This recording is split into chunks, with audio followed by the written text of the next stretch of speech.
Good morning from beautiful Brisbane, Australia, and welcome to Monday morning down under. How are you this morning? Say good day if you're here for the first time, and let me know what part of the world you're from.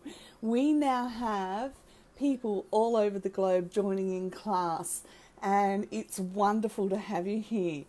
Remember to hit like and subscribe so that you know when I go live. Good morning, Nick. And sorry, that was my son who's jumped on board to say good day this morning, and it's wonderful to have him awake and interacting. But now he's got me giggling. So remember to hit like and subscribe, and more importantly, to share for those who still don't know about complex PTSD and the significant impact it has on our health, on our relationships, on our life, and our ability to get stuff done. Because really, it does. We have to work harder than the average Yogi Bear to actually get stuff done in our day-to-day life. Now, what we want to talk about today and how I want to share it with you is something that was requested from Samuel in South Africa, and it's how to manage stress at work. All right, he works with young adult males who haven't had or are finding it really hard to get work, and then he finds that stressful as well. Now, I'm going to do two parts to this. So today's going to be about how to manage the stress as an adult, and then I'm going to do another part tomorrow. If you're the young adult and you're finding it hard to get work, and just say the community around you doesn't really have a lot of work, how we manage what's happening internally for us, and also what we can do about getting creative around a job. So there's going to be two parts, this morning and tomorrow. Now, to today, there's going to be two parts. There's going to be the part where just a normal functioning adult who doesn't have complex PTSD, what they need to do to manage stress, but I'm also going to add in all the bits we need when we've got complex PTSD, how we can manage stress as well. So I found an article from the American Psychological Association, which I've put into the free resource library, and I'll put the video in as well so that they both can be found together, and it goes more in depth than what I will, because I want to combine the two. But it's there for you to read if you ever need it, and if you ever need more insight into what you do. Now, the first one is track your stresses. So if you were to make a concerted effort, which means that we do it consistently, we make a commitment to be consistent about writing down what our stresses were each day, okay? You've got to have a willingness to self-reflect. If you don't self-reflect on what's happening for you internally, then you're not going to be able to dial down the stresses. Because I know in the past for me, I'd just say, oh yeah, I'm just stressed because of work. Well, that doesn't work long term, all right? We need to identify specifically over a 2-week period, what is it that's stressing us internally. And with complex PTSD side of it, you want to be able to name your emotions. It's not just I'm stressed, I'm worn out, I'm burnt out. Burnout, by the way, is the latest catchphrase going around for stress and an overload of stress. And people who've got that ought to check in if they've got complex PTSD as well, driving internally what's happening.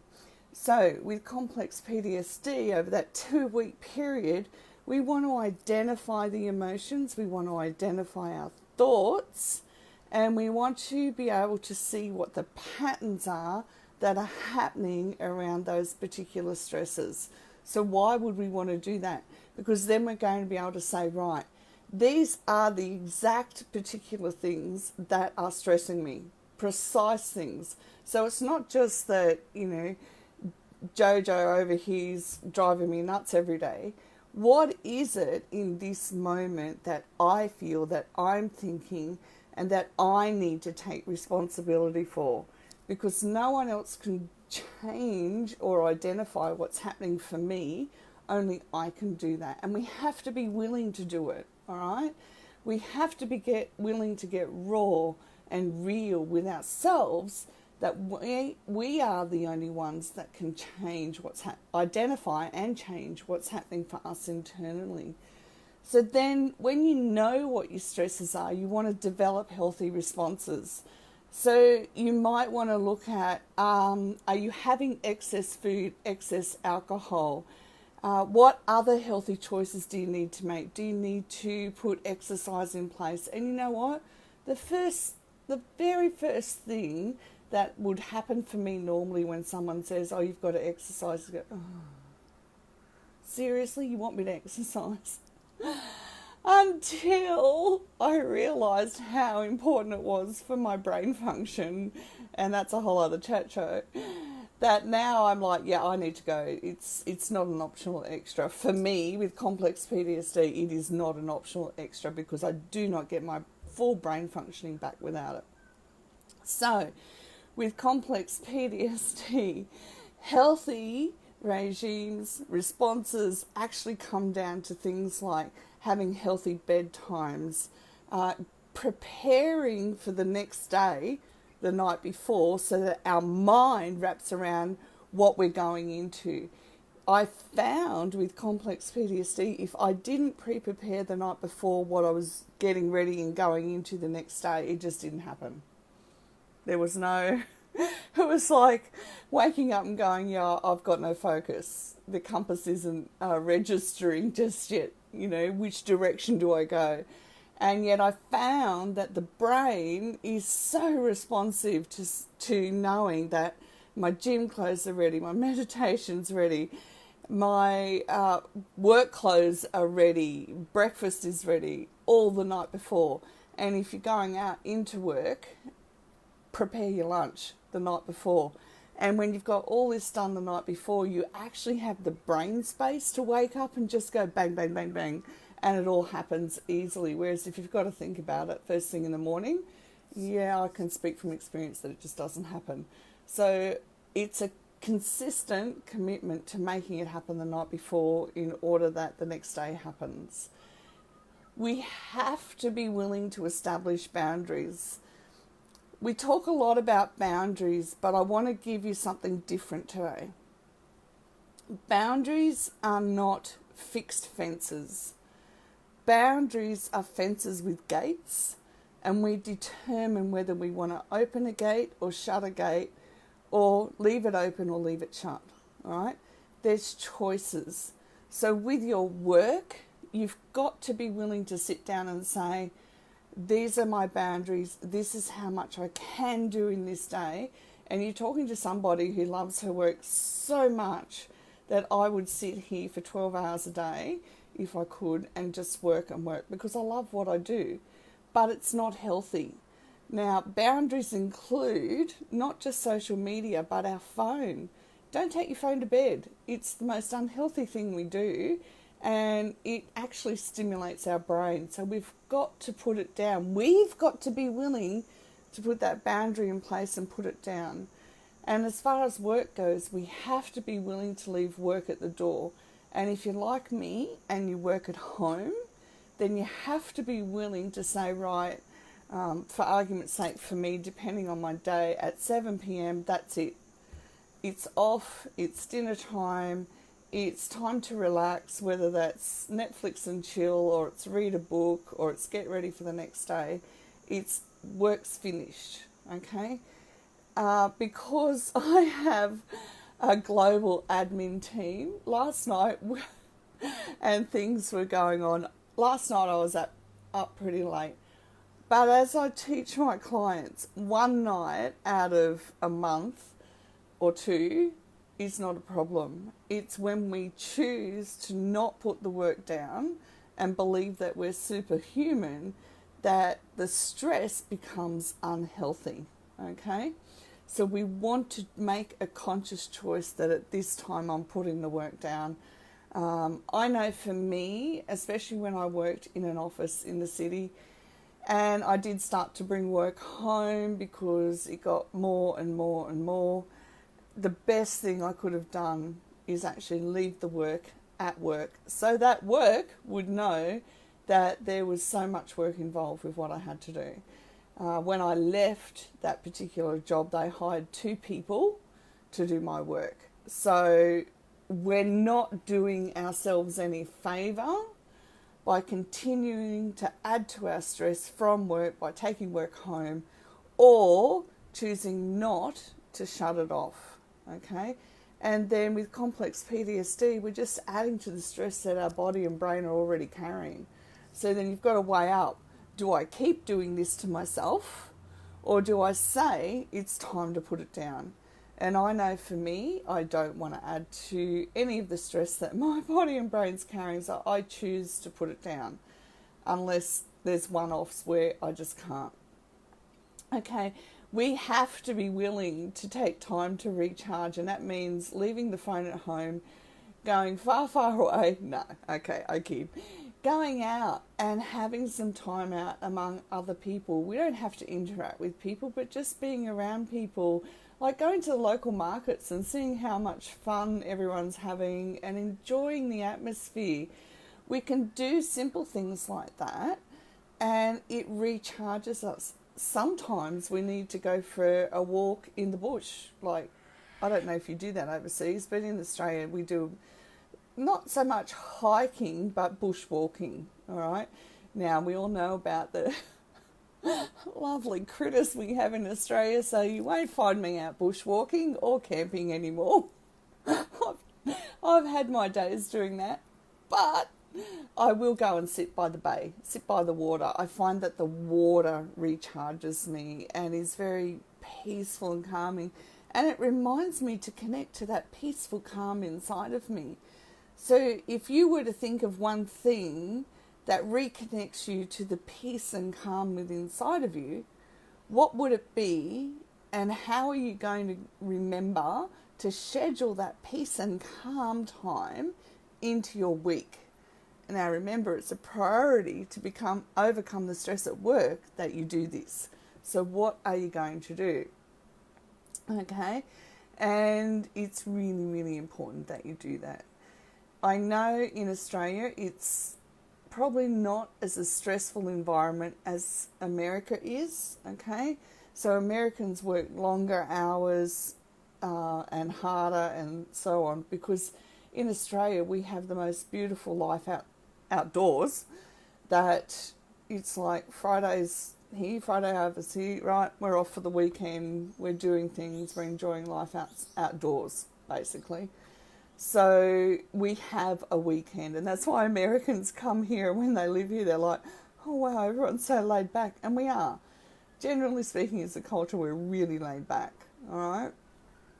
So think about it. How can you, whatever country you're in, how can you Aussiefy your weekend and have a chilled, laid back weekend? And that's part of the next thing that we need to do. We need to learn how to relax, okay? What does learning how to relax mean to you? Does it mean that you need to learn mindfulness? Does it mean that you need to learn breathing techniques? And I want to be very clear about breathing techniques with complex PTSD, and we've had this discussion in group. Don't hold your breath, especially if you do freeze or fawn mode as a anxiety response, a triggered response. Because if you're doing a breathing exercise where you're holding your breath, you're re-triggering yourself, okay? Do breathing that's 5 seconds in, 5 seconds out, and just feel it go into your body. When you feel it go into your body, you can feel which part of your body is tense, and you can consciously choose to relax it, right? So it's very simple, but when you're wound up from stress, it actually takes a lot of effort to make that happen. But I can guarantee if you did that 1 minute every night when you got into bed, all right, first of all, you become more aware of your body and where it's tense and tight, but also it develops a habit. So it's like exercise. The more you exercise, the more that you can exercise. So I do exercise, but very slow. But the more that I do it, I can stretch my body more. So the more I did the breathing 1 minute at night, the better I was able and the deeper I was able to breathe. Okay? So just don't try and conquer a mountain overnight. All right? Now, talk to your supervisor, talk to your manager, get real and raw about what's happening with your health. But don't just go in with a list of complaints. Go in with some ideas about how everything can be managed a bit better. If you're a supervisor, the last thing you want is a whole heap of, complaints with nowhere to go. Get your creativity happening. Get your intuition would help, but initiative. Use your initiative around what you can do. You don't want to go in with a list of complaints. You want to go in and say, this is what's happening, but what about we got in contact and got outside resources to help with this, and this. Just some suggestions to put on the table to try and help manage, whether it's a work overload with what you're doing, or it's it's a one-off, or like me, I should have gone in and said, look, my workload's doubled. I'm taking work home night after night after night. But I didn't know how to do that. So I'm letting you know, you can do that. And they have to be responsible. If the workload's doubling, then management has to be willing to do something about it as well. And last but not least, get some support. Now, these days, we can go into our Facebook group and get lots of support in a really safe environment. But you can go to lots of different professionals to get support. So you can go to someone like me. I'm not the only one, but you can go to someone like me who does complex trauma coaching. You can go to a life coach. You can go to a therapist. If it's for complex PTSD support, get a trauma-informed therapist, okay?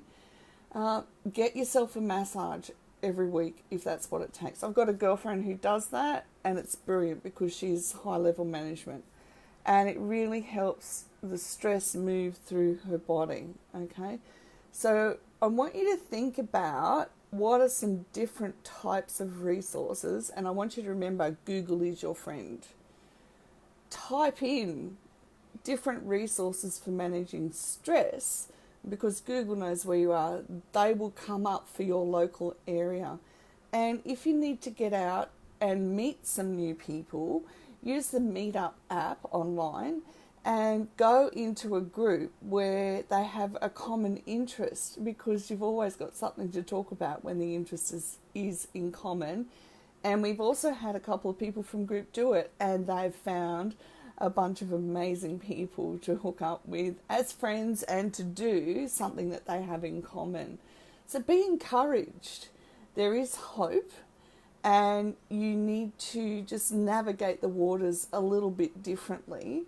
And one of the main ones with complex PTSD will be learning how to recognise and manage your dissociation as well, because if you don't, that compounds stress. Okay? Thank you for joining in this morning. You are loved and you belong. And I'm really grateful to have you along. And we're doing 5 days this week. If you have any questions or comments, leave them down below. Remember to hit like and share. And I will see you again tomorrow morning. And we're going to discuss how to help youth who are unemployed with their stress, but also how to manage it in a couple of different creative ways as well. All right, I'll see you tomorrow morning. Bye for now.